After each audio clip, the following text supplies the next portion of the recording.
আসে পারেন এই ভব সমুদ্র থেকে উত্তীর্ণ হয়ে ভগবত ভজন জগৎ উত্তীর্ণ হয়েছে। তাই ভাগবতগণ আমরা শিবাশী নক্ষত্র ভ্রমণ করে এই মনুষ্য জন্ম পেয়েছি। স্থাবর শ্রীলক্ষংস 9 লক্ষংস জলদা ইর্মি কীট 10 লক্ষংস রুদ্র লক্ষংস পক্ষীজা ওষুধনী 20 লক্ষংস 4 লক্ষংস মানবা। এই শিবাশী নক্ষত্রের মধ্যে দুর্লভ মনুষ্য জন্ম পেয়ে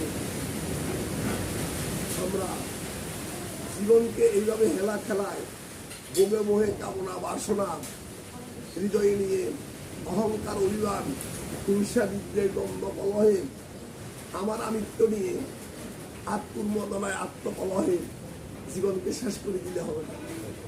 মনুষ্য জন্ম তার জন্য নয়। এই 84 লক্ষ জীবের মধ্যে শ্রেষ্ঠ মনুষ্য জন্ম।